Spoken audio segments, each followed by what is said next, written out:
¿Cuántos números harían falta para describir la Luna con precisión total? Está cubierta de miles de cráteres, cada uno con su propia posición, su propio tamaño, su propia historia de impacto. Solo para catalogarlos necesitarías miles de datos, y si además quieres describir la composición química de cada región de su superficie, esa cifra se dispara a millones. Y eso es solo la Luna, uno de los objetos más simples del cosmos. ¿Cuántos números harían falta para describir una estrella, una nebulosa, o el objeto individual más masivo de todo el universo? ¿Un agujero negro? La respuesta te va a sorprender. 3. 3 números. Y nada más. No importa cuán pesado sea. No importa dónde se haya formado. No importa si está en nuestra propia galaxia o a 1000 millones de años luz de distancia. 3 números, y solo 3, bastan para describirlo por completo. Su masa, su carga eléctrica y su momento angular, es decir, su giro. Eso es todo lo que necesitas saber. Y sin embargo, hay una cantidad enorme de formas distintas de formar un agujero negro. Puede nacer tragando lentamente polvo y gas durante miles de millones de años. Puede surgir del colapso directo de una estrella masiva en una supernova. Puede crecer por la fusión repetida de otros agujeros negros. Podrías imaginar, incluso, uno formado a partir de cada enciclopedia, cada archivo digital, cada pieza de información jamás pensada por cualquier civilización del universo. Cualquier cosa puede caer dentro de un agujero negro, y sin embargo, una vez formado, toda esa información se reduce a 3 números.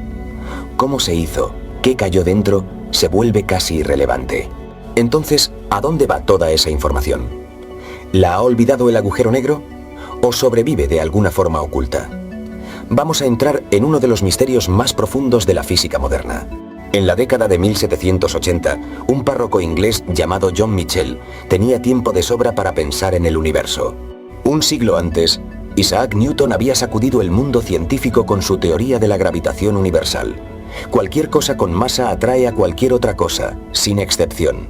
Ni siquiera la luz, pensó Michell, podría escapar de esa regla, porque Newton también sostenía que la luz estaba hecha de diminutas partículas, lo que hoy llamamos fotones. Si eso era cierto, la gravedad debía tirar también de esas partículas de luz. Michell sabía además que la luz viajaba a una velocidad enorme, medida con precisión gracias al astrónomo James Bradley.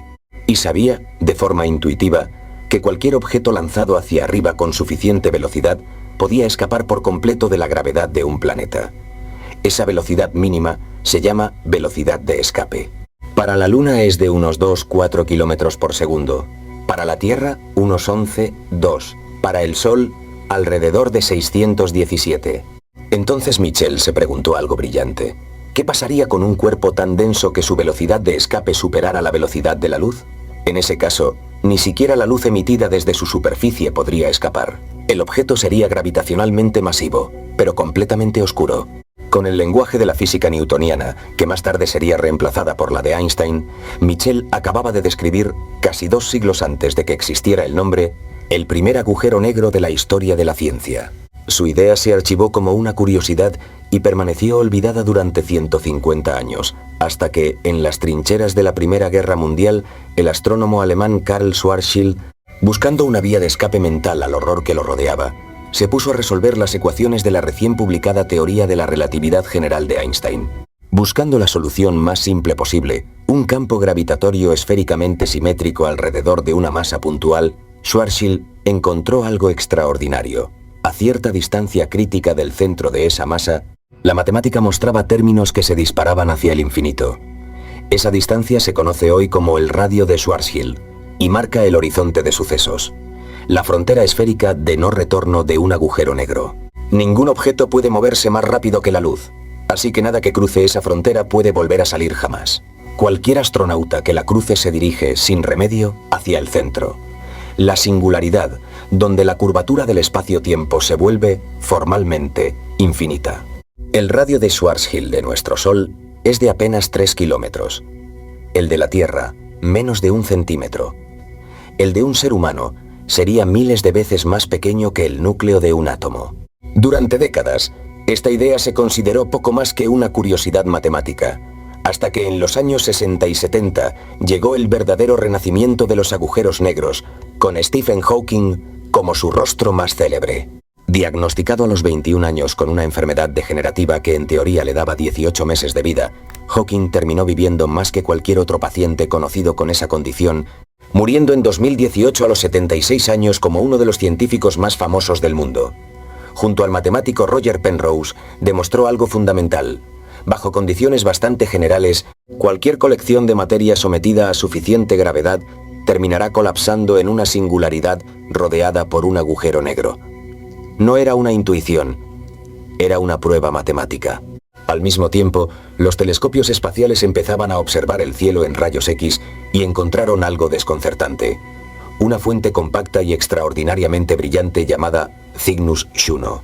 La única explicación razonable era la presencia de un agujero negro devorando materia.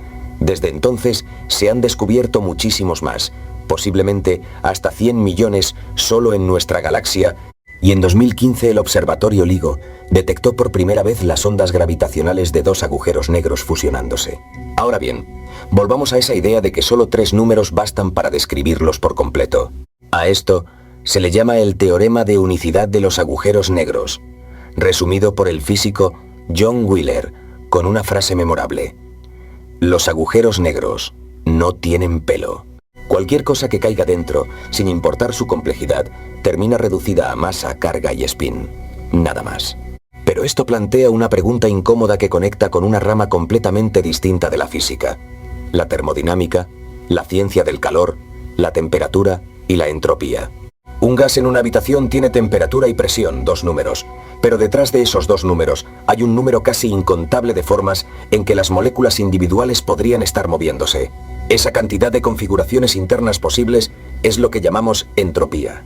En los años 70, el físico Jacob Bekenstein se hizo una pregunta similar sobre los agujeros negros. Si echas una taza de té caliente dentro de uno, toda la información sobre ese té, su entropía, parece desaparecer para siempre, tragada por una solución matemática única e indiferenciable. Pero eso violaría una de las leyes más sagradas de toda la física, la segunda ley de la termodinámica, que dice que la entropía total del universo nunca puede disminuir. Bekenstein concluyó que los agujeros negros también debían tener entropía propia, hoy conocida como la entropía de Bekenstein-Hawking. Y aquí llegó el giro más extraño de toda esta historia.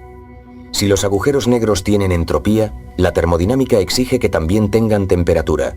No como una simple analogía matemática, sino literalmente una temperatura con el mismo significado que la de un horno o el agua hirviendo. Hawking calculó esa temperatura y descubrió algo contraintuitivo. Cuanto más pequeño y ligero es un agujero negro, más caliente está. Uno del tamaño de una estrella típica tiene una temperatura de apenas 1/1000 de grado. Pero uno hipotético, formado comprimiendo algo del tamaño del monte Everest hasta un punto, tendría cientos de miles de millones de grados, mucho más caliente que el centro de cualquier estrella conocida. Y si los agujeros negros tienen temperatura, entonces, según las leyes más básicas de la física, deben emitir radiación, exactamente como cualquier objeto caliente. Esto llevó a uno de los descubrimientos más importantes y perturbadores de Hawking, la radiación de Hawking. La explicación involucra el principio de incertidumbre de Heisenberg, que dice que el vacío cuántico nunca está completamente vacío. Constantemente aparecen y desaparecen pares de partículas y antipartículas, tomando prestada energía por instantes brevísimos. Justo en el borde del horizonte de sucesos es posible que uno de esos pares se separe. Una partícula cae hacia el interior, mientras la otra escapa hacia el infinito, llevándose consigo una diminuta cantidad de energía que el agujero negro paga con parte de su propia masa. El resultado neto es que el agujero negro lentamente emite radiación y se encoge. Con el tiempo suficiente, se evapora por completo. Y esto plantea el problema más inquietante de todos. Si un agujero negro termina evaporándose del todo, ¿qué pasó con toda la información que alguna vez cayó dentro? Según los cálculos originales de Hawking, la radiación emitida era perfectamente uniforme, sin ningún rastro de esa información original. Este acertijo, conocido como la paradoja de la información, mantuvo ocupados a los físicos durante décadas. La pista más prometedora vino de un detalle aparentemente técnico. La entropía de un agujero negro depende del área de su horizonte de sucesos, no de su volumen. Esto llevó a una de las ideas más profundas de la física teórica moderna, el principio holográfico. La propuesta es que toda la física de un sistema gravitacional, incluyendo lo que ocurre en su interior tridimensional, puede describirse por completo mediante una teoría equivalente que vive únicamente en la superficie bidimensional de su frontera, sin gravedad alguna. Bajo esta idea, la información que cae en un agujero negro no se pierde. Queda codificada, de forma sutil y entrelazada, en los detalles de la radiación que finalmente emite. En 1995, los físicos Andrew Strominger y Qumran Baffa lograron algo notable, usando una versión matemática altamente simplificada de agujeros negros en la teoría de cuerdas, con dimensiones y simetrías extra que no existen en nuestro universo real, consiguieron contar exactamente el número de microestados internos que podían componer un agujero negro y el resultado coincidió con precisión con la fórmula de entropía calculada por Hawking décadas antes. Fue la primera vez que alguien pudo, al menos en un universo matemático idealizado, explicar la entropía de un agujero negro desde una perspectiva microscópica real. Pero para los agujeros negros reales, los que orbitan en nuestra propia galaxia o devoran materia en el centro de galaxias distantes, la respuesta definitiva sigue sin llegar. No sabemos todavía qué hay exactamente dentro de ellos, ni cómo su interior queda realmente capturado por la física de su horizonte. El principio holográfico nos da la esperanza de que algún día lo sepamos. Pero, casi 300 años después de que un párroco inglés imaginara por primera vez un cuerpo tan denso que ni la luz podía escapar de él, nada en el universo sigue siendo tan misterioso como un agujero negro.